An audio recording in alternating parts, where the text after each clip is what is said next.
नमस्कार साथियों, एक बार फिर से स्वागत है the smart study online platform Jaipur पर। साथियों, आज का जो वीडियो है वो Rajasthan assistant professor GK paper third अंतिम प्रहार भाग 2 है। इससे पहले एक भाग आपका अपलोड किया जा चुका है। आई बटन में उसका लिंक मिल जाएगा या इस वीडियो की डिस्क्रिप्शन में आपको उसका लिंक मिल जाएगा, वो भी आप ज़रूर देखें। साथ ही मैं आपको ये बता दूं कि ये जो पीडीएफ आप देख रहे हो वो उसी पेपर की है जो हम आप लोगों को पीडीएफ फॉर्मेट में इस टेस्ट की उपलब्ध करवा रहे हैं। तो यदि आपको इसकी पीडीएफ डाउनलोड करनी है तो नीचे डिस्क्रिप्शन में हमारा ऐप का लिंक है, वहाँ जाके आप इसको डाउनलोड कर सकते हैं। साथियों, मैं आपको विश्वास दिलाता हूँ कि राजस्थान के पॉलिटी से यदि कोई प्रश्न आएगा आपके असिस्टेंट प्रोफेसर पेपर थर्ड में, तो आप यकीन मानिए 99% इस जो पीडीएफ है 100 प्रश्नों की, उसमें आपको वो कंटेंट मिल जाएगा। विश्वास रखना आप बस, और इसको अच्छे से पढ़ लेना। ठीक है, शुरू करते हैं पहले प्रश्न से। निम्न में से कौन छठवें राजस्थान राज्य वित्त आयोग से संबंधित अध्यक्ष या सदस्य नहीं है? अब यहाँ पे साथियों 4 विकल्प आपके पास हैं। पहला प्रद्युम्न सिंह है, दूसरा अशोक लाहौटी है, तीसरा लक्ष्मण सिंह रावत है और चौथा एनके सिंह है। साथियों, राजस्थान राज्य में आज तक 6 वित्त आयोग बन चुके हैं। राजस्थान राज्य का जो वित्त आयोग है, अर्थात कोई भी वित्त आयोग है, एक संवैधानिक संस्था होती है जिसकी नियुक्ति सियासी आधार पर होती है। वर्तमान में 6ठा वित्त आयोग चल रहा है और इस 6वें वित्त आयोग के अध्यक्ष प्रद्युम्न सिंह हैं। भीम विधानसभा से पूर्व कांग्रेस विधायक थे अशोक लाहौटी, वो इसके सदस्य हैं। और लक्ष्मण सिंह रावत जो सांगानेर से भाजपा के पूर्व सदस्य थे, वो इसके सदस्य हैं। अर्थात अशोक लाहौटी और लक्ष्मण सिंह रावत तो इसके सदस्य हैं और 6ठे वित्त आयोग के अध्यक्ष प्रद्युम्न सिंह हैं। जबकि चौथे विकल्प में दिया हुआ एनके सिंह जो है वो केंद्र में संचालित 15वें वित्त आयोग के अध्यक्ष हैं। साथ ही आपको ये भी ध्यान रखना है साथियों कि वित्त आयोग एक संवैधानिक संस्था है, लेकिन इसकी नियुक्ति हमेशा सियासी आधार पर की जाती है। राजस्थान राज्य वित्त आयोग की स्थापना 12 अप्रैल 2021 को की गई थी और इसमें यह प्रावधान है कि एक अध्यक्ष और 2 अधिकतम सदस्य इसमें हो सकते हैं। लेकिन वर्तमान जो है, वर्तमान परिस्थिति में जो वर्तमान 6ठा वित्त आयोग है उसमें भी एक अध्यक्ष के साथ 2 सदस्य हैं। अशोक लाहौटी और लक्ष्मण सिंह सदस्य हैं और प्रद्युम्न सिंह इसके जो है अध्यक्ष हैं।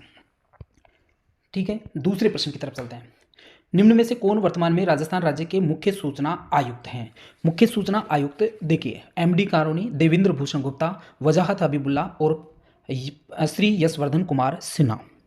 अब देखिए साथियों, पहला विकल्प है एमडी कारोनी। एमडी कारोनी अपने राजस्थान राज्य सूचना आयोग के पहले अध्यक्ष थे। देवेंद्र भूषण कौन है? वर्तमान राजस्थान राज्य सूचना आयुक्त हैं देवेंद्र भूषण। वजाहत हबीबुल्ला कौन है? वजाहत हबीबुल्ला केंद्र सरकार के पहले सूचना आयुक्त थे। और यशवर्धन कुमार सिन्हा कौन है? यशवर्धन कुमार सिन्हा है केंद्र सरकार में वर्तमान जो सूचना आयुक्त है वो हैं। ठीक है, तो ये चारों विकल्प यहाँ पर हो गए। अब साथियों, आपको कुछ एक्स्ट्रा सूचनाएं आपको राजस्थान राज्य सूचना आयोग से संबंध में और ध्यान रखनी है। राजस्थान राज्य सूचना आयोग की स्थापना 18 अप्रैल 2006 को की गई थी। किसी भी राज्य में एक मुख्य सूचना आयुक्त के अलावा 10 अन्य सूचना आयुक्त रह सकते हैं, ये आपको ध्यान रखना है। लेकिन वर्तमान में राजस्थान में जो व्यवस्था है वो एक अध्यक्ष और 4 सदस्यों की है। ठीक है, इसके अलावा वजाहत हबीबुल्ला आपको पता है केंद्र सरकार में पहले सूचना आयुक्त थे। दीपक संधू जो थी वो केंद्र सरकार में पहली महिला सूचना आयुक्त थी। और यशवर्धन कुमार तो मैंने बताया अभी आपको वर्तमान में हैं। हालांकि केंद्र सरकार वाले आपको कोई भी सूचना आयुक्त या किसी भी प्रकार की कोई इन्फॉर्मेशन याद नहीं रखना है, सिर्फ मैंने आपको ओवरव्यू देने का प्रयास किया है। तीसरे प्रश्न की तरफ चलते हैं।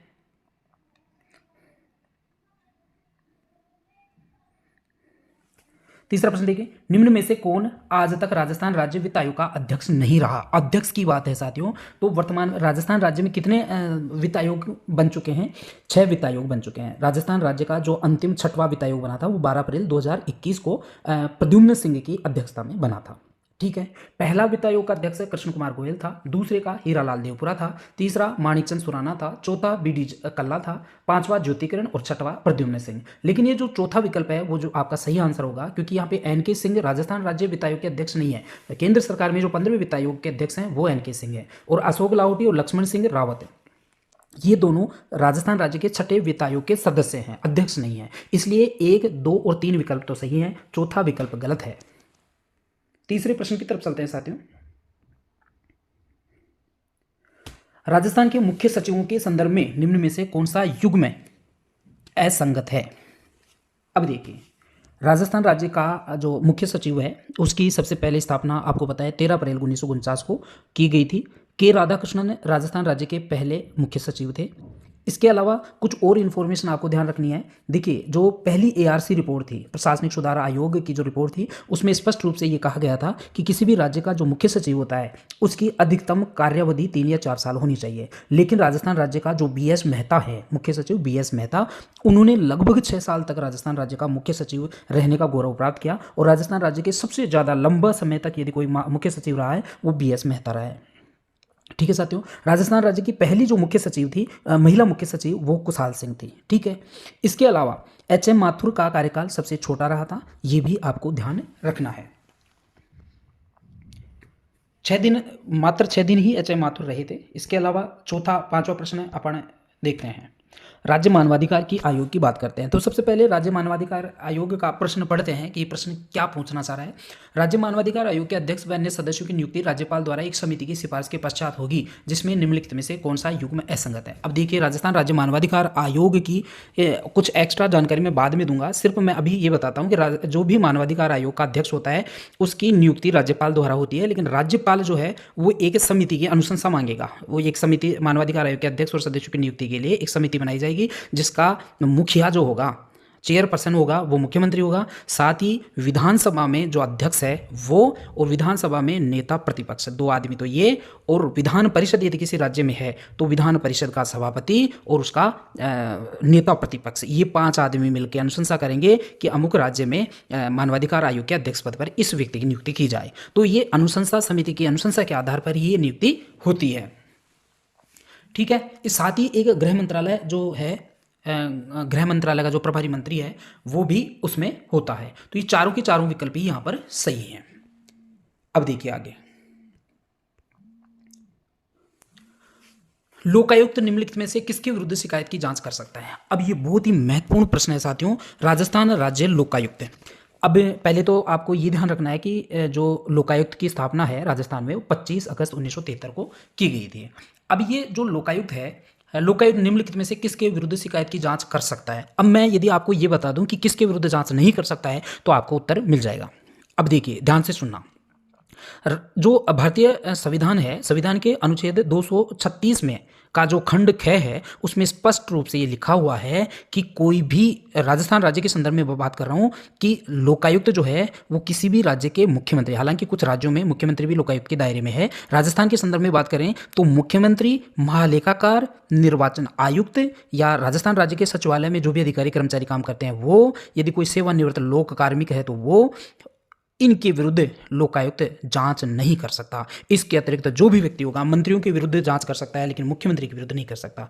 किसी भी न्यायिक सेवा के कोई कर्मचारी या अधिकारी के विरुद्ध जांच नहीं कर सकता लोकायुक्त। ठीक है, तो अब देखिए, सेवानिवृत्त लोक सेवक के तो कर ही नहीं सकता, महालेखाकार राजस्थान सरकार ये भी नहीं कर सकता, राज्य के सभी मंत्री, राज्य का कोई भी लोक सेवक है, वर्तमान में जो कार्यशील लोक सेवक है उसके विरुद्ध शिकायत कर सकता है, जांच कर सकता है। तो तीसरा विकल्प आपका सही होगा।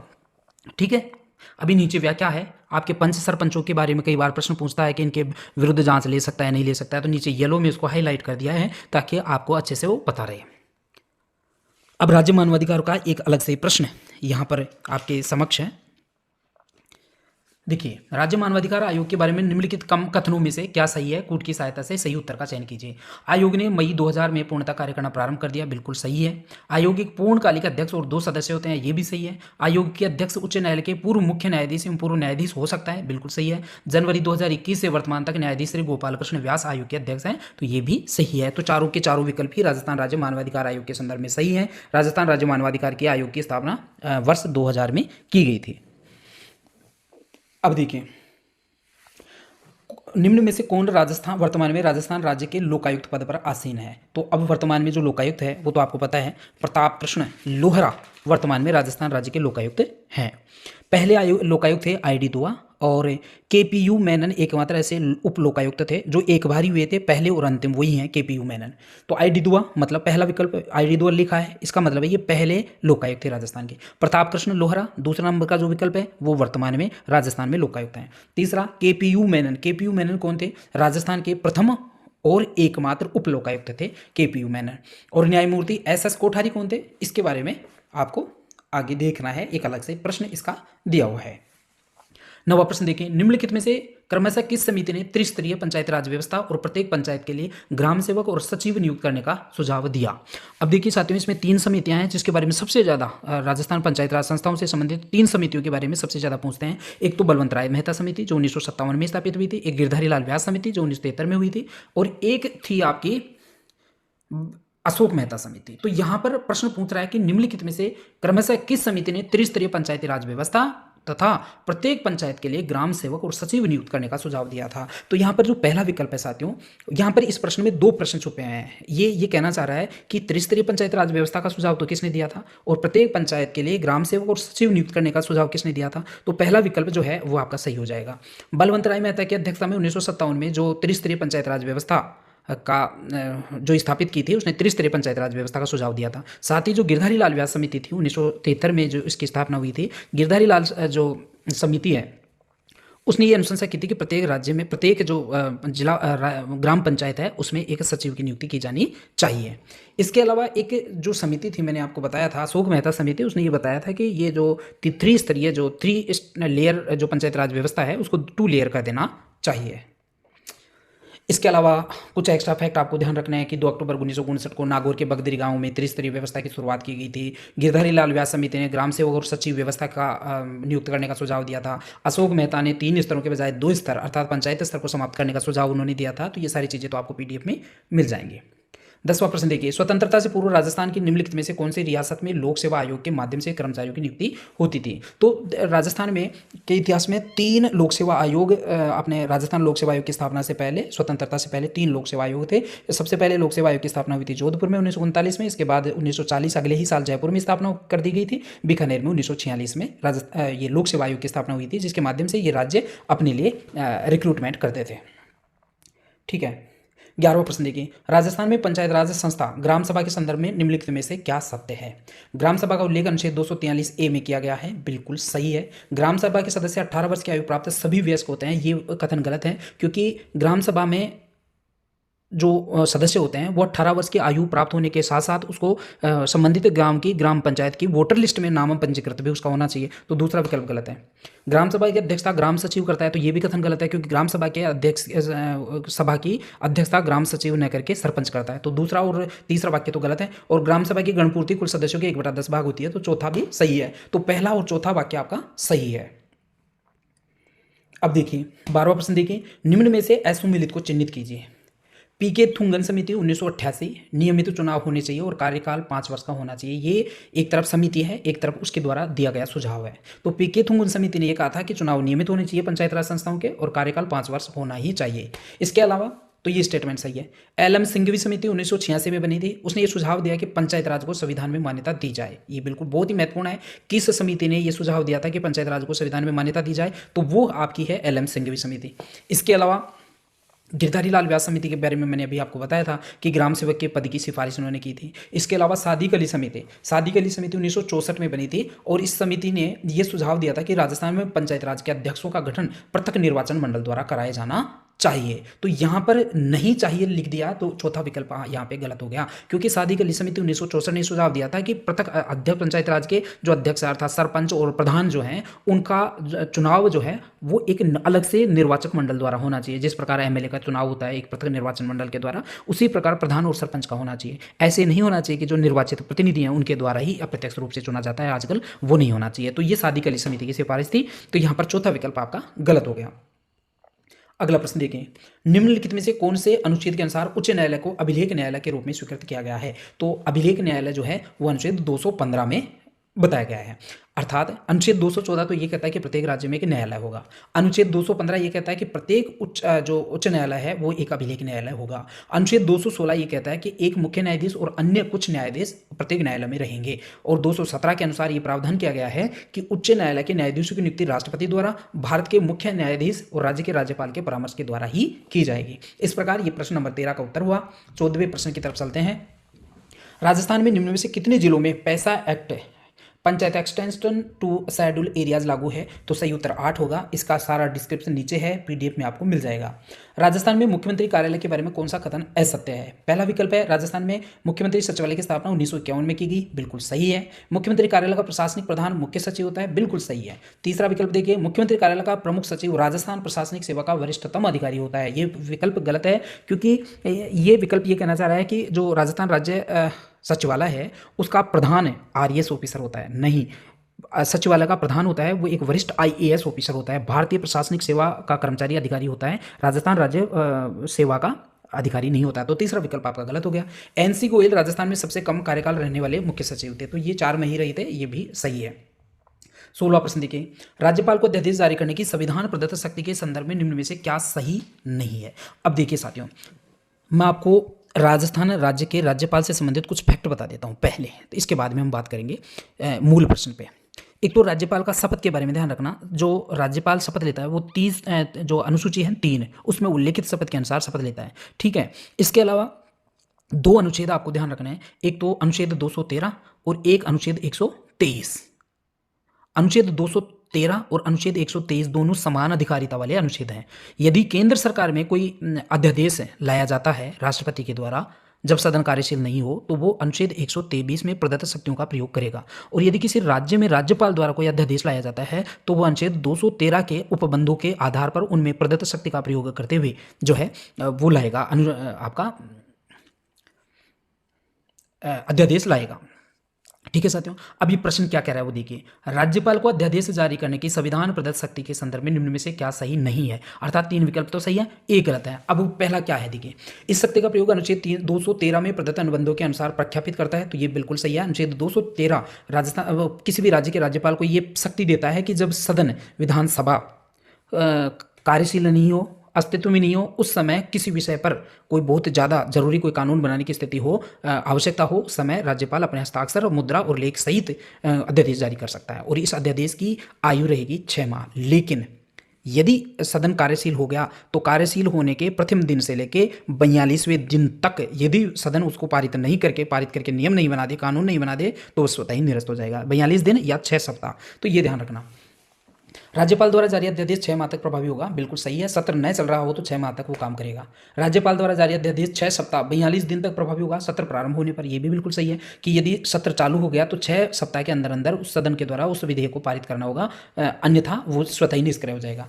अध्यादेश जारी करने के लिए राज्यपाल को मुख्यमंत्री और मंत्रिमंडल की सलाह आवश्यक नहीं है, तो ये स्टेटमेंट यहाँ पे गलत है, क्योंकि राज्यपाल जो है मन मर्जी से अध्यादेश जारी नहीं कर सकता, उसको लिखित जो है सिफारिश मंत्रिमंडल की चाहिए, तभी जाके वो कर सकता है। क्योंकि ये जब केंद्र में आपातकाल लगा था इंदिरा गांधी के समय में, उसके बाद में जनता पार्टी की जो सरकार आई थी उसने संविधान संशोधन अधिनियम जो 78वां संविधान संशोधन किया था, 74वां, उसमें ये प्रावधान किया गया था कि जब तक मंत्रिमंडल जो है लिखित में राष्ट्रपति को या राज्यपाल को यह अनुशंसा नहीं करे तब तक वो अध्यादेश जारी नहीं कर सकता। अब देखिए नीचे पंचायत राज संस्थाओं से संबंधित कुछ युग्म दिए गए हैं, उनमें से असंगत युग्म का चयन कीजिए। अब यहाँ पर एक तरफ पंचायत राज संस्था है, एक तरफ उनके सदस्यों की संख्या, अधिकारी, प्रधान अधिकारी का नाम, अध्यक्ष और न्यूनतम जनसंख्या का उल्लेख किया हुआ है। तो देखिए जो ग्राम पंचायत होती है उसमें न्यूनतम सदस्य 9 होते हैं और ग्राम विकास अधिकारी उसका प्रधान अध्यक्ष होता है, प्रधान कार्यकारी कर्मचारी होता है, अध्यक्ष सरपंच होता है और न्यूनतम 3000 की जनसंख्या पर एक ग्राम पंचायत बनती है। इसके अलावा पंचायत समिति की बात करें तो न्यूनतम 15 सदस्य होना चाहिए, ब्लॉक डेवलपमेंट ऑफिसर उसका अधिकारी होता है, अध्यक्षता प्रधान के द्वारा की जाती है और न्यूनतम जनसंख्या 2 लाख का क्राइटेरिया है। जिला परिषद में बात करें तो 17 सदस्य न्यूनतम होता है, सीईओ इसका अधिकारी होता है, जिला प्रमुख उसका अध्यक्ष होता है और 5 लाख की जनसंख्या इसमें जो है 5 लाख की नहीं है सदस्य, यहाँ पर जो न्यूनतम सदस्य है आपके जिला परिषद में वो शायद 3 लाख रुपये 1.5 लाख रुपये 1.5 लाख व्यक्तियों पर इसका प्रावधान किया जाता है। और परिषद की न्यूनतम जनसंख्या 4 लाख है और प्रत्येक 1 लाख की जनसंख्या पे 2 वार्डों का गठन किया जाता है। तो ये 5 लाख की जगह यदि 4 लाख होता तो निश्चित रूप से ये प्रश्न सही होता, तो ये चौथा विकल्प आपका गलत है। इसके अलावा देखिए साथियों, ग्राम पंचायत संस्थाओं से संबंधित गणपूर्ति के संदर्भ में निम्न में से कौन सा कथन असत्य है। गणपूर्ति के बारे में दो ध्यान रखना, ज़्यादातर जो भी पंचायत राज संस्थाएं होती हैं उनकी गणपूर्ति 1/10 होती है, और यदि प्रथम बार गणपूर्ति पूरी नहीं होती है तो दोबारा जो गणपूर्ति आयोजित की जाएगी उसमें उसके न्यूनतम सदस्यों की कोई आवश्यकता नहीं होती, बस इतना सा ध्यान रखना। तो ग्राम पंचायत संस्थाओं में गणपूर्ति की कुल सदस्य संख्या 1/10 होती है, बिल्कुल सही है। गणपूर्ति के भाव में स्थगित बैठक को 7 दिन के अंदर आयोजित करना होता है, बिल्कुल सही है। यदि गणपूर्ति नहीं होती है पहली बार तो 7 दिन के बाद में दोबारा मीटिंग आयोजित होती है, और उस दोबारा मीटिंग आयोजित होने में भी यदि गणपूर्ति की व्यवस्था नहीं हो तो वो जरूरी नहीं है कि वो उसको पारित कर सकते हैं। और चौथा देखिए, मिनी सचिवालय ग्राम पंचायत की बैठक गुरुवार को होती है, तो बिल्कुल सही है, मिनी सचिवालय की जो बैठक होती है वो गुरुवार को ही की जाती है। अब प्रश्न नंबर 3 जो विकल्प नंबर 3 इसका सही आंसर हो जाएगा, क्योंकि ग्राम पंचायत संस्था में गणपूर्ति कुल सदस्य संख्या का 1/10 होती है, और गणपूर्ति के अभाव में स्थगित बैठक को 7 दिन के अंदर आयोजित करना अनिवार्य होता है। लेकिन पुनः आयोजित बैठक की गणपूर्ति की आवश्यकता नहीं होती है, और मिनी सचिवालय का मैंने बता ही दिया था आपको, गुरुवार को इसकी भी बैठक होती है। पंचायत राज संस्थाओं में राजस्थान में आज तक निम्न में से कुल कितनी बार चुनाव हो चुके हैं। 11 बार चुनाव हो चुके हैं, 2020 में अंतिम बार हुए थे।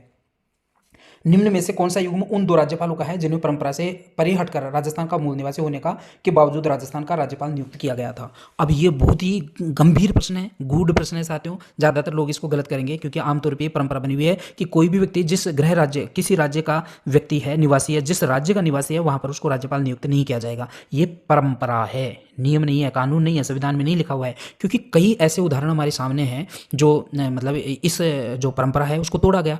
मैं बात करूं, देखिए आपके पश्चिमी बंगाल में एस.सी. मुखर्जी को राज्यपाल बनाया गया था। एस.सी. मुखर्जी पश्चिम बंगाल में ही थे। इसके अलावा जम्मू कश्मीर में कर्ण सिंह को राज्यपाल बनाया गया। कर्ण सिंह खुद जम्मू कश्मीर के थे। फिर पंजाब का मामला देखें तो सरदार उज्जवल सिंह को वहाँ पे पंजाब में जो है वो बनाया था। पंजाब सरदार उज्जवल सिंह पंजाब के ही थे और पंजाब में ही राज्यपाल बना दिया गया। राजस्थान में भी 2 ऐसे उदाहरण हैं।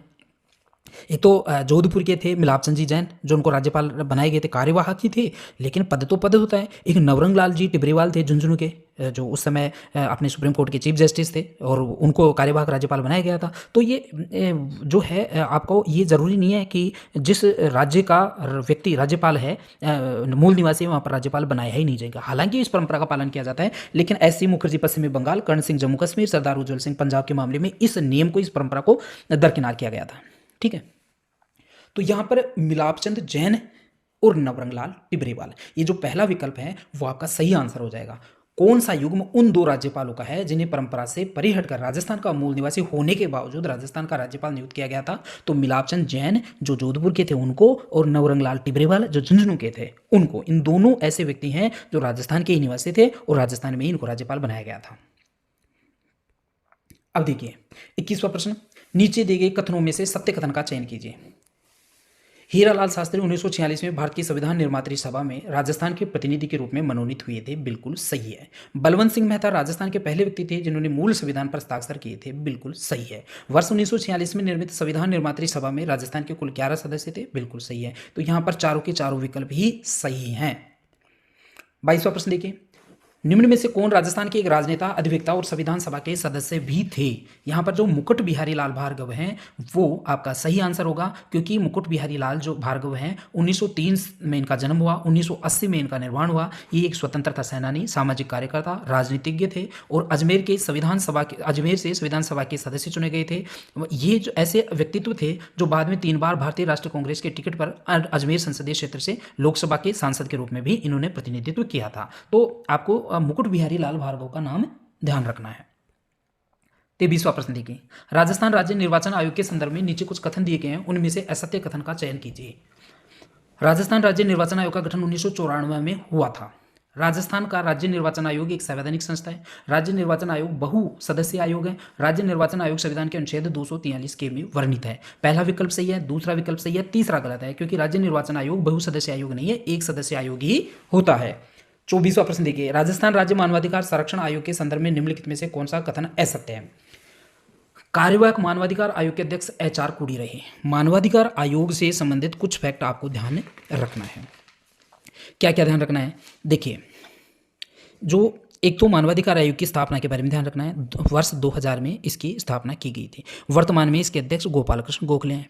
और मानवाधिकार आयोग जो होता है उसको दीवानी कोर्ट की शक्तियां प्राप्त होती हैं, अर्थात वह किसी भी दोषी व्यक्ति को सजा तो नहीं दे सकता, लेकिन सजा के लिए अनुशंसा कर सकता है। इसके अलावा मानवाधिकार आयोग का एकमात्र जो कार्यवाहक अध्यक्ष रहा था वो आपके एच.आर. कोड़ी रहा था।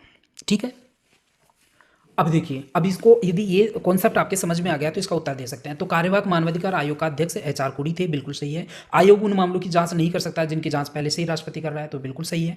आयोग को एक दीवानी कोर्ट के समान शक्ति प्राप्त है, ये भी सही है। आयोग केवल उन्हीं मामलों की सुनवाई कर सकता है जिनको गठित हुए 1 वर्ष या उससे अधिक का समय हो गया हो। तो ये जो चौथा विकल्प है वो गलत है, क्योंकि आयोग केवल उन्हीं मामलों की सुनवाई करता है जिनको गठित हुए 1 वर्ष या उससे अधिक समय नहीं हुआ हो, कम समय हुआ हो। ठीक है, तो 25वें प्रश्न की तरफ चलते हैं। संविधान सभा का निम्न में से कौन सा सदस्य राजस्थान की किसी रियासत का पदाधिकारी भी रहा था? तो यहाँ पर VT कृष्णाचारी, सर T विजय राघवाचारी और CS वेंकटाचारी, ये तीनों के तीनों ही सदस्य राजस्थान के किसी न किसी रियासत के पदाधिकारी रहे थे। अब कौन सी रियासत के रहे थे वो नीचे व्याख्या वाले पार्ट में आपको मिल जाएगा।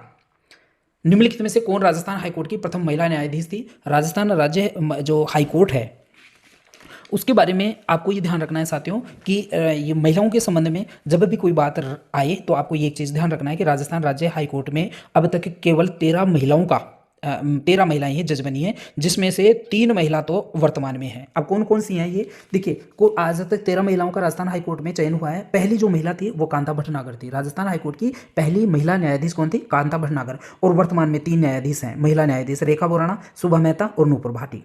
रेखा बोराणा, शुभा मेहता और नूपुर भाटी, ये 3 ऐसी न्यायाधीश हैं जो वर्तमान में कार्यरत हैं। बाकी तो नीचे लिख रखा है, आप देखना चाहो तो देख लेना।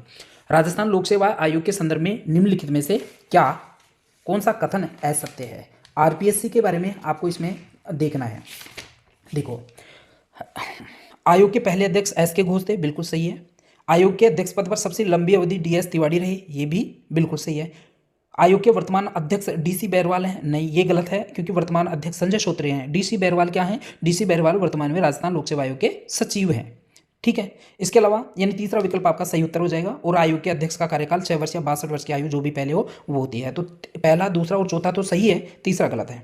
28वां प्रश्न देखिए, नीचे राजस्थान राज्य मानवाधिकार संरक्षण आयोग के संदर्भ में कुछ कथन दिए गए हैं, असत्य कथन का चयन आपको करना है। राज्य मानवाधिकार आयोग के सदस्यों की नियुक्ति राज्यपाल करता है, बिल्कुल सही है। राज्य मानवाधिकार आयोग के सदस्य को उसके पद से केवल राष्ट्रपति हटा सकता है, ये भी सही है। अपना वार्षिक प्रतिवेदन राज्य सरकार को प्रेषित करता है, ये भी सही है। और ये आयोग मानवाधिकारों का उल्लंघन करने वालों को सजा नहीं दे सकता, क्योंकि मानवाधिकार आयोगों को केवल दीवानी अधिकार प्राप्त है, दीवानी कोर्ट के समान अधिकार प्राप्त है। वो सजा देने की अनुशंसा करता है, सजा नहीं दे सकता। ठीक है, 29वां प्रश्न देखिए, निम्न में से कौन राज्य कार्यपालिका का भाग नहीं है? राज्य कार्यपालिका का जो वो है भाग, वो राज्यपाल भी है, मुख्यमंत्री है, मंत्रिपरिषद है, लेकिन मुख्य सचिव नहीं है। देखिए, राज्य कार्यपालिका मतलब आपका आंसर जो होगा वो 4 नंबर का हो जाएगा। राज्य कार्यपालिका 4 भागों से मिलकर बनती है। संविधान के भाग 6 के अनुच्छेद 153 से 167 में राज्य कार्यपालिका का उल्लेख है। और राज्य कार्यपालिका में राज्यपाल, मुख्यमंत्री, मंत्रिपरिषद और राज्य का जो महाधिवक्ता होता है वो शामिल होता है, मुख्य सचिव इसमें शामिल नहीं होता।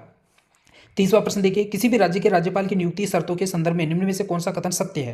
राज्यपाल नियुक्त होने वाले व्यक्ति की न्यूनतम आयु अधिकतम अनिवार्यतः 35 वर्ष होनी चाहिए, बिल्कुल सही है। राज्यपाल नियुक्त होने वाला व्यक्ति जहां नियुक्ति होनी है उस राज्य का निवासी नहीं होना चाहिए, तो ये तो गलत है।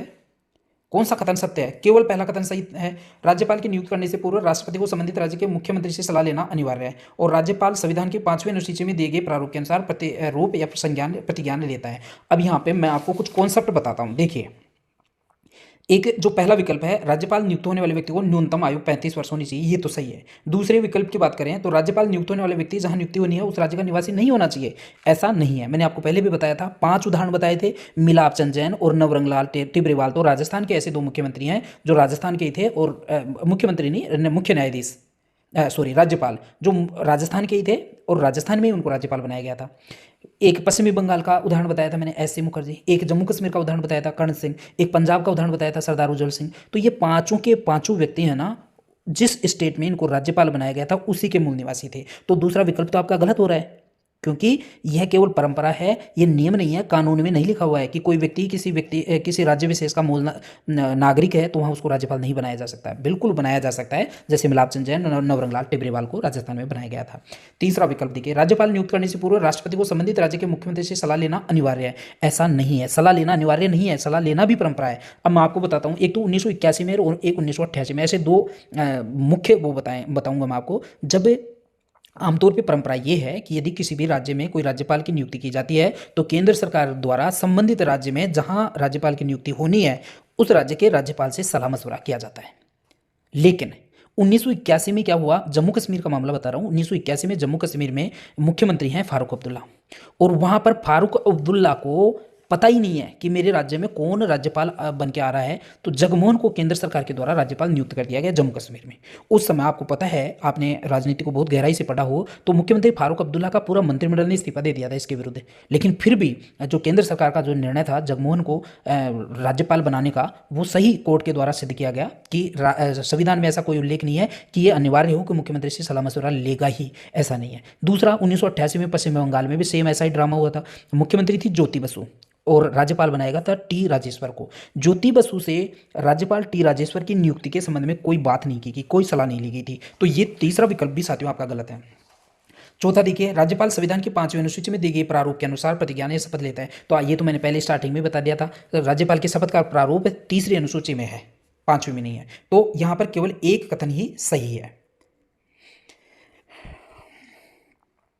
आगे देखिए, क्या राजस्थान लोक सेवा आयोग का सदस्य कार्यकाल की समाप्ति के बाद आयोग के अध्यक्ष पद पर नियुक्त किया जा सकता है? हाँ, किया जा सकता है, यदि उसकी उम्र 62 वर्ष से कम हो। अर्थात यदि आपको ये पता है कि राजस्थान लोक सेवा आयोग के सदस्य और अध्यक्ष की जो कार्यकाल होता है 6 वर्ष या 62 वर्ष की आयु जो भी पहले हो वो ही होती है।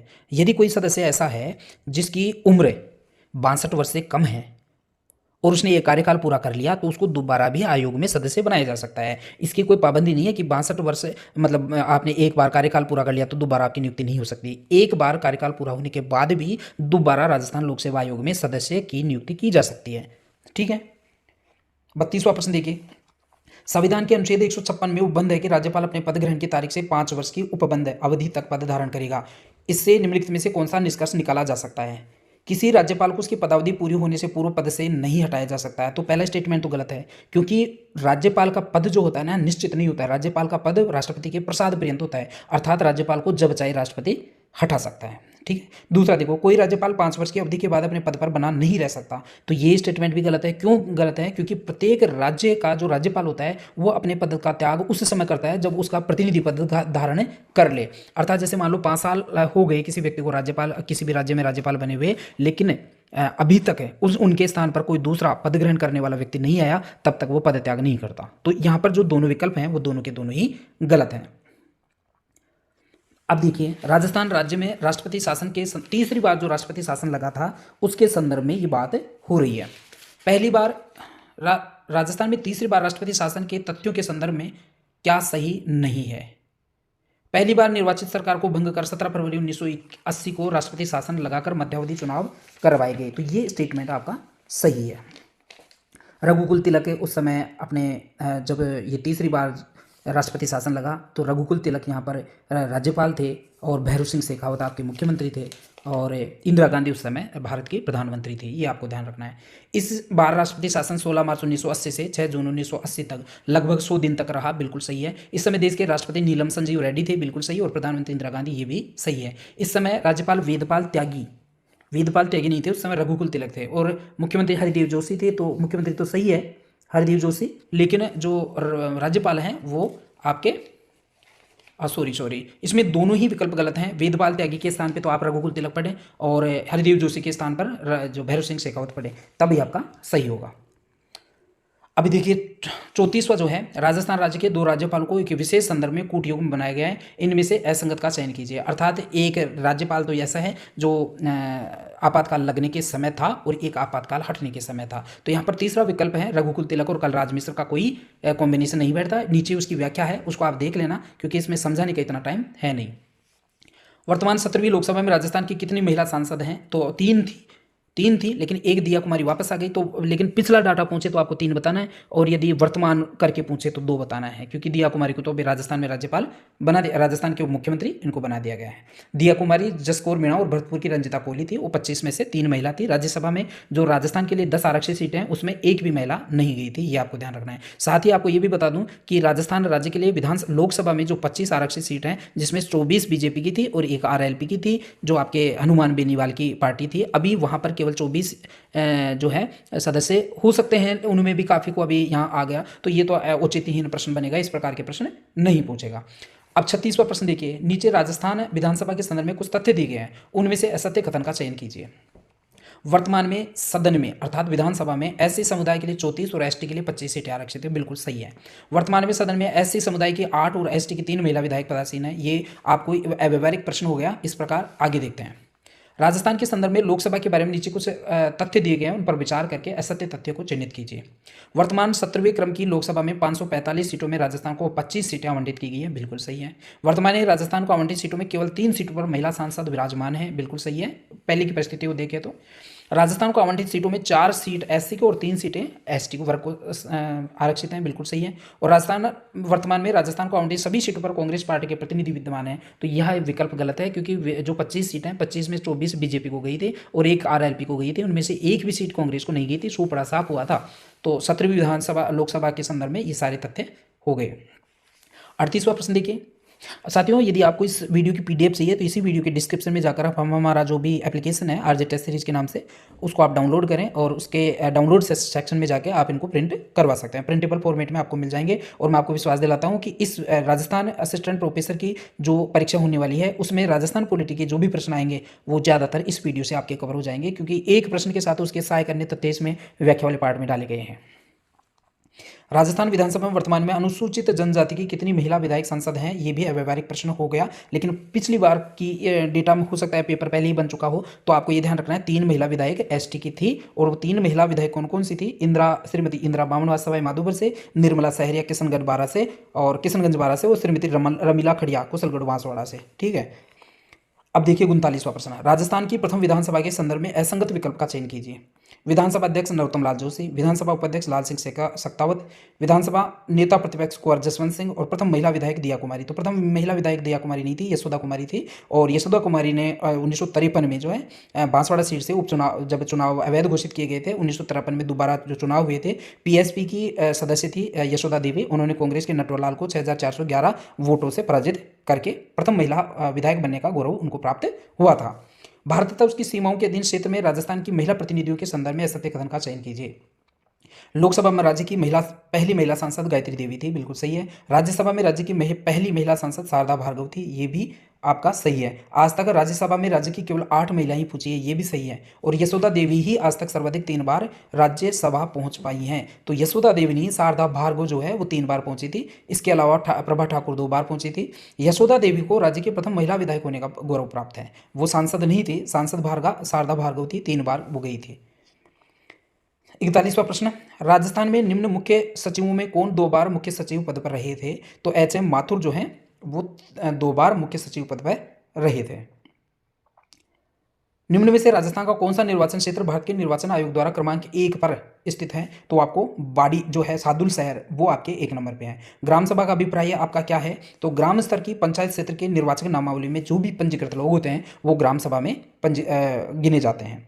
91वें संविधान संशोधन के अनुसार विधानसभा सदस्यों की संख्या का कितना प्रतिशत मंत्री बनाया जा सकता है? ये 15% है साथियों। आपको ये पता होना चाहिए कि जो 91वें संविधान संशोधन 2003 है उसमें ये प्रावधान किया गया था कि केंद्र में लोकसभा और राज्यसभा में राज्यों में विधानसभा में दोनों में जितने सदस्य हैं उनके अधिकतम 15% व्यक्तियों को ही मंत्री बनाया जा सकता है। और ये मंत्री केंद्र में प्रधानमंत्री और राज्य में मुख्यमंत्री सहित होंगे। ठीक है। इस प्रकार केंद्र में 81 मंत्री बन सकते हैं और राज्य में अधिकतम 30 मंत्री बन सकते हैं।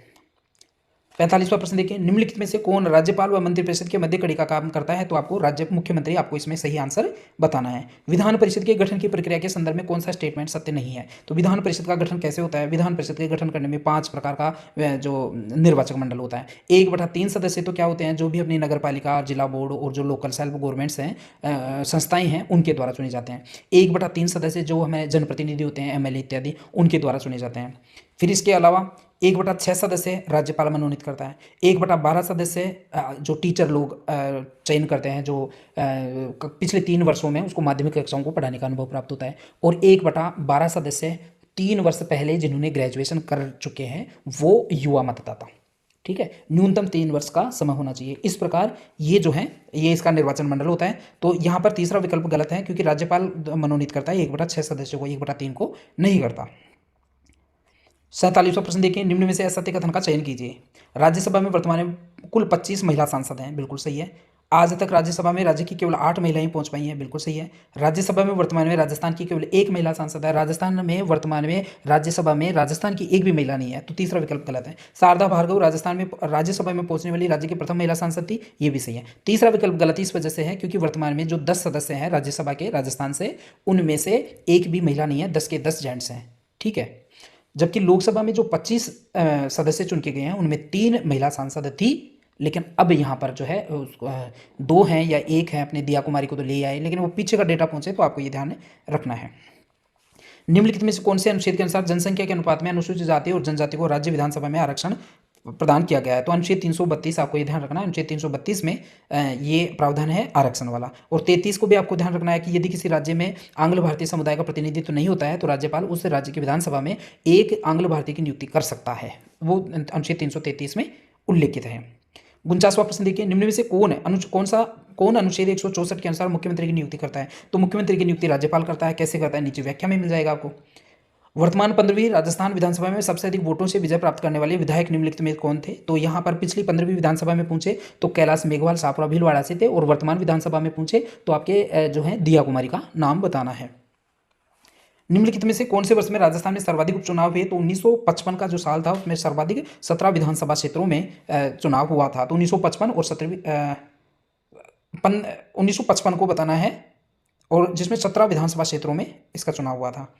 52वां प्रश्न देखिए, नवीनतम परिसमन के बाद वर्तमान में राज्य की 200 विधानसभा क्षेत्रों में अनुसूचित जाति एससी और एसटी की आरक्षित सीटें कितनी हो गई हैं? तो 34 तो एससी की हैं और 25 एसटी की हैं। पहला विकल्प आपका यहाँ पे सही हो जाएगा। संविधान की किस अनुच्छेद के तहत विधानसभा का कार्यकाल 5 वर्ष से अधिक अवधि के लिए बढ़ाया जा सकता है? तो अनुच्छेद 352 जो है 56 है। अनुच्छेद 356 के अनुसार किसी भी जो राज्य है उसमें संवैधानिक तंत्र की विफलता या संविधान के उल्लंघन की स्थिति में सरकार को भंग किया जा सकता है, और जब किसी राज्य में ऐसी स्थिति उत्पन्न होती है तो राज्यपाल उस समय राष्ट्रपति शासन के लिए अनुशंसा कर सकता है। तो अनुच्छेद 356 राज्य में राष्ट्रपति शासन से संबंधित है।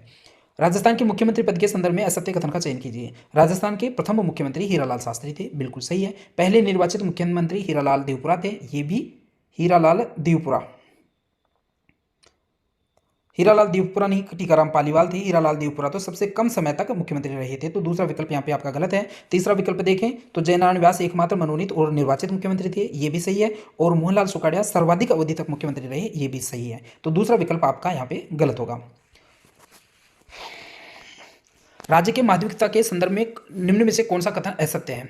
अनुच्छेद 165 में राज्य के माध्यमिकता की व्यवस्था की गई है, बिल्कुल सही है। ये राज्य का सर्वोच्च कानूनी अधिकारी होता है, ये भी सही है। उसे विधानसभा या विधान परिषद में निर्णायक मत देने का अधिकार होता है, ये विकल्प गलत है। तीसरा विकल्प बिल्कुल गलत है, क्योंकि जो आपका महाधिवक्ता होता है उसको बैठकों में भाग लेने का अधिकार तो होता है, लेकिन मत देने का अधिकार नहीं होता।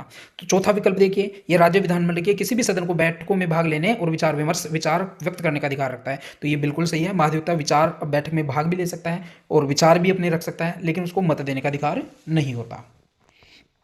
राजस्थान के मुख्यमंत्री पद के संदर्भ में असत्य कथन का चयन कीजिए। मुख्यमंत्री बरकतुल्ला खां के समय भारत पाक युद्ध हुआ और इनकी पद पर रहते हुए मृत्यु हुई थी। बरकतुल्ला खां की 1971 का जो भारत पाकिस्तान के युद्ध हुआ था उस समय बरकतुल्ला ही राजस्थान के मुख्यमंत्री थे और उनकी मृत्यु इसी समय हुई थी। मुख्यमंत्री हरिदीप जोशी का समय आपातकाल लागू हुआ था, बिल्कुल सही है। वसुंधरा राजे सिंधिया पहली बार गैर कांग्रेसी मुख्यमंत्री बनी थी, तो ये तीसरा विकल्प गलत है, क्योंकि वसुंधरा नहीं भैरू सिंह शेखावत राजस्थान राज्य के पहले गैर कांग्रेसी मुख्यमंत्री थे। जगन्नाथ पहाड़िया पहले अनुसूचित जाति के मुख्यमंत्री बने थे, ये भी सही है। नवीनतम परिसमन के अनुसार वर्तमान में राज्य की 200 विधानसभा क्षेत्रों में अनुसूचित जाति एससी और अनुसूचित जनजाति की आरक्षित सीटें कितनी हो गई हैं? तो यहाँ पर आपको 34 और 25 ध्यान रखना है। एससी के लिए 34 सीटें आरक्षित हैं और एसटी के लिए 25 सीटें आरक्षित हैं, कुल 59 सीटें आरक्षित हैं। राजस्थान विधानसभा में सदस्यों की वर्तमान 200 सदस्य संख्या किस विधानसभा से बढ़ाकर की गई? तो ये 6ठी विधानसभा से ये संख्या कर दी गई थी और ये 2026 तक 200 ही रखा जाएगा। 2026 के बाद में नए सिरे से परिसीमन होगा और नई सीटों का बंटवारा होगा। 60वां प्रश्न देखिए, राजस्थान में लोकायुक्त संस्था की स्थापना 1973 में की गई, बिल्कुल सही है। न्यायमूर्ति ID द्वारा राजस्थान राज्य के पहले लोकायुक्त थे, ये दोनों ही कथन सही है। यहाँ पर राजस्थान में लोकायुक्त का कार्यकाल निम्न में से कितना होता है? तो यहाँ पर राजस्थान का लोकायुक्त का कार्यकाल पहले 8 वर्ष था, अभी 5 वर्ष और 65 वर्ष की आयु, दोनों में से जो भी पहले हो जाता है वो लोकायुक्त का कार्यकाल होगा। संविधान के कौन से अनुच्छेद अधीनस्थ न्यायालय से संबंधित हैं? तो अनुच्छेद अधीनस्थ न्यायालय से संबंधित अनुच्छेद 233 से 237 हैं। राजस्थान लोक सेवा आयोग के प्रथम अध्यक्ष कौन है? राजस्थान लोक सेवा आयोग के प्रथम अध्यक्ष जो है वो SK घोष हैं। 20 अगस्त 1949 को जयपुर में इसकी स्थापना की गई थी और एस के घोष इनका प्रथम अध्यक्ष बनाए गए। वैदिक काल में ग्राम प्रमुख को क्या कहा जाता था? ग्रामणी। स्वतंत्रता के बाद राजस्थान नगरपालिका अधिनियम किस वर्ष लागू हुआ? 1959। नागौर का बगदरी गांव भी आपको इसमें इसके संदर्भ में ध्यान रखना है। राजस्थान में संभागीय व्यवस्था निम्न में से कब कायम की गई? संभागीय व्यवस्था देखिए, सबसे पहले 1949 में हीरालाल शास्त्री ने शुरू की थी, 62 में मोहनलाल सुखाड़िया ने इसको बंद कर दी थी और 1987 में हरिदेव जोशी ने पुनः इसको शुरू की गई थी किया था। तो 1949 इसमें सही आंसर होगा और पुनः शुरू करने की तिथि पूछे तो आपको 1987 बताना है। बहुत जल्दी जल्दी इसको करना पड़ेगा क्योंकि टाइम इतना है नहीं। निम्न में से कौन मंत्री परिषद का सदस्य नहीं होता है किंतु फिर भी मंत्री परिषद की बैठकों में भाग लेने का अधिकार रखता है? मुख्य सचिव होता है और महाधिवक्ता होता है, ये दोनों ही ये अधिकार हैं। उप मुख्यमंत्री पद को लेकर राजस्थान के संदर्भ में निम्न कथनों पर विचार कीजिए। सचिन पायलट राज्य के 5वें क्रम के उप मुख्यमंत्री थे, बिल्कुल सही है। टीकाराम पालीवाल राज्य के प्रथम उप मुख्यमंत्री थे। कमला बेनीवाल राज्य की एकमात्र महिला उप मुख्यमंत्री रही। देखिए यहाँ पर यह तथ्य गलत हो जाएगा यदि 16वीं विधानसभा के संदर्भ में पूछें, क्योंकि अब तक जो 7 उप मुख्यमंत्री बन चुके हैं उनमें 2 महिला उप मुख्यमंत्री हैं, एक बीजेपी की एक कांग्रेस की, ठीक है। और जो उप मुख्यमंत्री बने हैं 7 में से केवल 2 बीजेपी के हैं और 5 कांग्रेस के हैं, ये आपको ध्यान रखना है। टीकाराम पालीवाल, हरिशंकर भावड़ा, बनवारी लाल बैरवा, कमला बेनीवाल, सचिन पायलट, ये आपके पहले बन चुके हैं और अभी 2 नए तो आपको पता है ही। अनुच्छेद 213 के अधीन विश्रांति काल में राज्यपाल द्वारा प्रख्यापित आदेश की जीवन अवधि निम्न में से क्या होती है? तो यहाँ पर 6 माह है। यहाँ पर मैंने आपको पहले भी बताया था, अनुच्छेद 213 को अच्छे से ध्यान रखना है। यदि किसी राज्य में किसी कारण से यदि विधानमंडल एक्टिव नहीं हो, कार्यशील नहीं हो, उस समय राज्यपाल मंत्रिमंडल की लिखित अनुशंसा के आधार पर अध्यादेश जारी कर सकता है। अनुच्छेद 213 के अधीन शक्तियों को प्रदत्त शक्तियों का प्रयोग करते हुए अध्यादेश जारी कर सकता है। इस अध्यादेश की आयु 6 माह होती है, लेकिन यदि सदन क्रियाशील हो गया, सदन की पहली बैठक की 6 सप्ताह या 42 दिन के अंदर अंदर उस अध्यादेश को वो बनाना पड़ेगा, नहीं तो वो स्वतः ही निष्क्रिय हो जाएगा। आगे देखिए, निम्नलिखित में से किसकी नियुक्ति राज्य का राज्यपाल नहीं करता? तो मुख्यमंत्री की नियुक्ति राज्यपाल करता है। सदस्य राज्य लोक सेवा आयोग के जो सदस्य और अध्यक्ष होता है उसकी नियुक्ति भी राज्यपाल करता है। उच्च न्यायालय के न्यायाधीश की नियुक्ति भी राज्यपाल करता है और उच्च न्यायालय के न्यायाधीश की नियुक्ति राष्ट्रपति करता है, ये ध्यान रखना। महाधिवक्ता की नियुक्ति राज्यपाल करता है। तो तीसरा विकल्प आपका यहाँ पे गलत हो गया। राज्य की वास्तविक कार्यपालिका शक्तियों का प्रयोग किसके द्वारा किया जाता है? वास्तविक कार्यपालिका शक्तियों का प्रयोग मुख्यमंत्री करता है और नाम मात्र का प्रधान राज्यपाल होता है। किसी राज्य के उच्चतम विधि अधिकारी कौन होता है? उच्चतम विधि अधिकारी महाधिवक्ता होता है। राज्य मानवाधिकार आयोग के सदस्य, अध्यक्ष व सदस्यों की नियुक्ति मानवाधिकार संरक्षण अधिनियम 1993 की कौन सी धारा के अनुरूप गठित समिति के द्वारा किया जाता है? धारा 22 के अनुसार की जाती है। तो मानवाधिकार आयोग की जो अध्यक्ष और सदस्यों की नियुक्ति का जो समिति होती है वो राज्यपाल गठित करता है। राज्यपाल जो समिति गठित करेगा उसका अध्यक्ष मुख्यमंत्री रहेगा। साथ ही गृह मंत्रालय का प्रभारी मंत्री, विधानसभा का नेता प्रतिपक्ष, यदि विधान परिषद हो तो उसका अध्यक्ष और विधान परिषद में नेता प्रतिपक्ष, ये 6 लोगों की एक वो होगी, कमेटी बनेगी, वो अनुशंसा करेगा, उसके आधार पर मानवाधिकार आयोग के अध्यक्ष और सदस्यों की नियुक्ति की जाएगी। 74वां प्रश्न देखिए, पंचायत राज संस्थाओं में महिलाओं के लिए आरक्षित स्थानों के संदर्भ में विचार कीजिए। इसका प्रावधान संविधान के अनुच्छेद 243(3) में किया गया, बिल्कुल सही है। यह आरक्षण अनुच्छेद 334 में विनिर्दिष्ट अवधि की समाप्ति पर प्रभावी नहीं होगा। तो ये भी आपका केवल एक सही है, दूसरा गलत है। क्यों सही है क्यों गलत है नीचे व्याख्या में आप देख लेना। निम्न में से राजस्थान का कौन सा मुख्य सचिव अमेरिका में भारत का राजदूत भी नियुक्त हुआ? तो यहां पर जो नरेश चंद्र है वो आपका सही आंसर हो जाएगा। ठीक है साथियों, देखिए एक तो ये मुख्य सचिव का पद जो है वो आपको ध्यान रखना है। 13 अप्रैल 1949 को सबसे पहले इसकी स्थापना हुई थी। के राधाकृष्णन पहले मुख्य सचिव थे। बीएस मेहता ऐसे महासचिव थे, मुख्य सचिव थे जिसका कार्यकाल लगभग 6 वर्ष रहा, सर्वाधिक लंबा। जबकि पहली प्रशासनिक रिपोर्ट के अनुसार केवल 3 या 4 वर्ष से अधिक मुख्य सचिव का कार्यकाल नहीं होना चाहिए। एच.एम. माथुर सबसे छोटे 6 दिन का कार्यकाल रहा। प्रथम महिला महासचिव जो मुख्य सचिव थी वो कुशल सिंह थी और वर्तमान मुख्य सचिव कौन है? प्रभा राव है। ये सारी चीज़ें आपको ध्यान रखना है।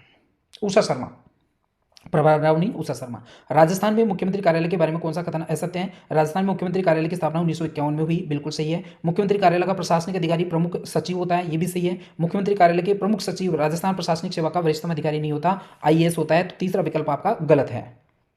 ठीक है, ये व्याख्या नीचे देख लेना आप।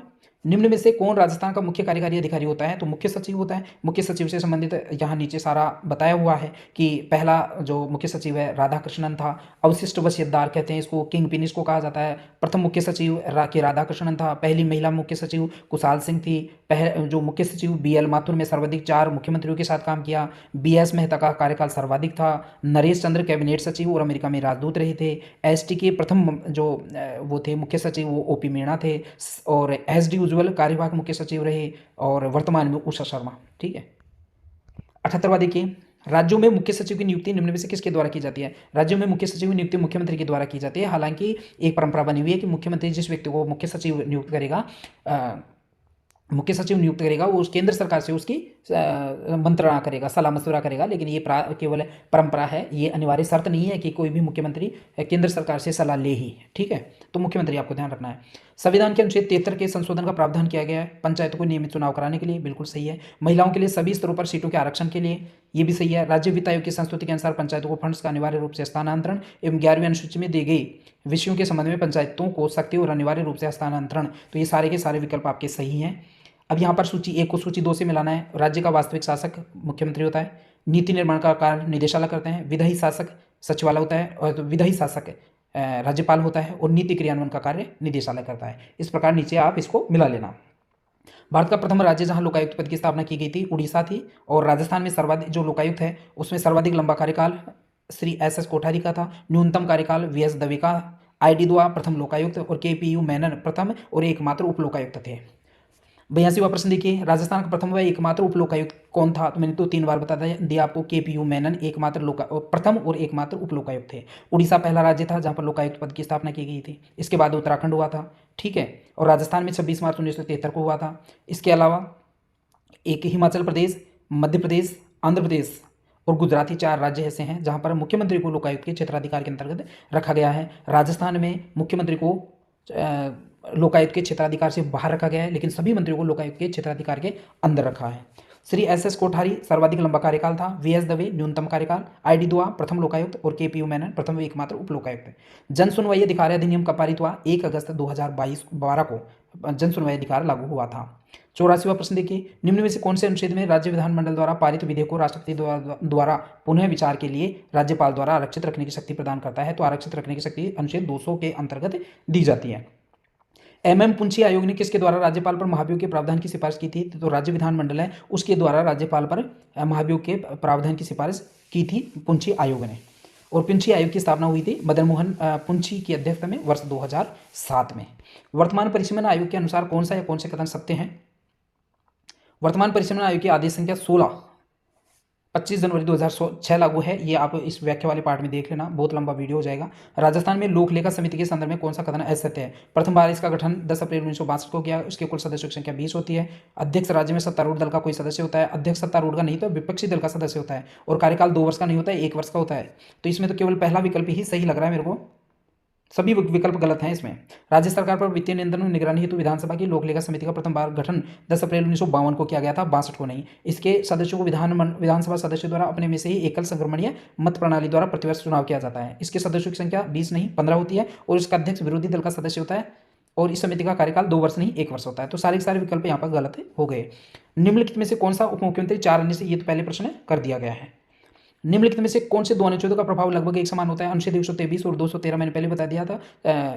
123 अनुच्छेद 123 के अनुसार राष्ट्रपति को ये अधिकार प्रदान किया जाता है कि वो कभी भी जब सदन कार्यशील नहीं हो उस समय वो विधेयक पारित कर सकता है। और 213 राज्यपाल को सेम वही ताकत देता है राज्य के संदर्भ में, जब राज्य विधानमंडल क्रियाशील नहीं हो उस समय कोई विशेष आवश्यकता पड़ जाए और कोई विधेयक पारित करना पड़े तो अनुच्छेद 213 में प्रदत्त शक्तियों का प्रयोग करते हुए राज्यपाल विधेयक जारी कर सकता है। लेकिन विधेयक जारी करने की जो शक्ति है वो विवेक अधिकार के अंतर्गत नहीं आती है और जो मंत्रिपरिषद है उसकी लिखित सिफारिश के आधार पर वो करना पड़ेगा उसको। साथ ही आपको ये ध्यान रखना है कि जो विधेयक बना है वो 6 महीने उसकी आयु रहेगी, लेकिन यदि सदन क्रियाशील हो गया, सदन की पहली बैठक से 6 सप्ताह अर्थात 42 दिन के अंतर्गत उसको सदन द्वारा पारित करना पड़ेगा, अन्यथा वो विधेयक वहीं पर समाप्त हो जाएगा।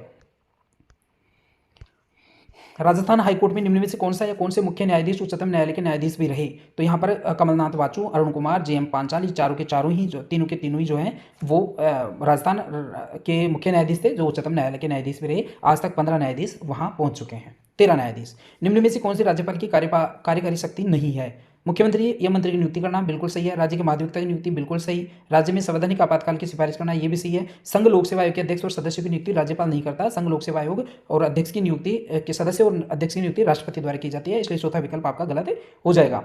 किसी राज्य के राज्यपाल के विरुद्ध उसकी पदावधि के दौरान किसी न्यायालय में कोई दंडात्मक कार्रवाई नहीं की जा सकती, बिल्कुल सही है। किसी राज्य के राज्यपाल की परिलब्धियों और भत्ते उसकी पदावधि के दौरान कम नहीं किए जा सकते, दोनों के दोनों ही यहाँ पर सही है। राज्य के एडवोकेट जनरल के संदर्भ में निम्न में से कौन सा एक वक्तव्य सही नहीं है? यानी 3 सही है, 1 गलत है। एडवोकेट जनरल राज्यपाल के प्रसाद पर्यंत कार्य करता है। राज्य के एडवोकेट जनरल की नियुक्ति राज्यपाल द्वारा होती है। एडवोकेट जनरल राज्य सरकार को कानूनी मामलों में सलाह देता है। एडवोकेट जनरल राज्य की विधानमंडल की कार्यवाही में भाग नहीं ले सकता। तो चौथा विकल्प गलत है, क्योंकि वो भाग ले सकता है लेकिन मताधिकार उनको नहीं होता है। राज्य सरकार का संवैधानिक कार्यकारी प्रमुख निम्न में से कौन होता है? राज्य सरकार का संवैधानिक कार्यकारी प्रमुख राज्यपाल होता है और वास्तविक कार्यपालक प्रधान आपका मुख्यमंत्री होता है। किसी राज्य के राज्यपाल द्वारा जारी ऑर्डिनेंस का अनुमोदन होना आवश्यक है राज्य की विधायिका द्वारा, ठीक है। किसी भी राज्य में राष्ट्रपति शासन लगने में कितने माह के भीतर संसद से अनुमति लेनी आवश्यक होती है? तो 2 माह के अंतर्गत उसको अनुमति लेनी आवश्यक होती है और प्रत्येक बार अनुमति लेने के बाद 6 माह की अवधि तक उसको बढ़ाया जा सकता है और इस प्रकार 6-6 महीने की अवधि तक उसको अनुमति ले लेके 3 वर्ष तक अधिकतम राष्ट्रपति शासन लगाया जा सकता है। 97वां देखो, निम्न में से किस राज्यपाल ने राज्य प्रोटोकॉल की शब्दावली हिज एक्सीलेंसी या महामहिम के स्थान पर माननीय राज्यपाल या राज्यपाल महोदय को संशोधित किया? तो राज्यपाल श्री राम नायक आपको यहाँ पर बताना है। संविधान के किस अनुच्छेद के अंतर्गत पंचायतों में अनुसूचित जातियों और जनजातियों के लिए सीटें आरक्षित की गई हैं? तो वो आपका है अनुच्छेद 243 घ। 99 प्रश्न देखिए, निम्न में से कौन पंचायत राज से संबंधित है? साहा आयोग, नानावती आयोग, बलवंत राय समिति और लिवराना आयोग। तो बलवंत राय समिति जो है उसने त्रिस्तरीय व्यवस्था की सिफारिश उसने की थी और ये पंचायत राज व्यवस्था से संबंधित है। भारत में आधारित लोकतंत्र की जड़ें निम्न में से कौन सुनिश्चित करता है? तो भारत में आधारित लोकतंत्र की जड़ें हैं जो है वो पंचायत राज संस्थाएं सुनिश्चित करती हैं। इस प्रकार ये राजस्थान पॉलिटी के 100 प्रश्न थे। बहुत थकान हो गई है साथियों, प्लीज़ वीडियो को लाइक करें। यदि आप लाइक करेंगे, इस पर कम से कम 100 लाइक आएंगे तभी मैं अगला वीडियो बनाऊंगा। तब तक के लिए धन्यवाद।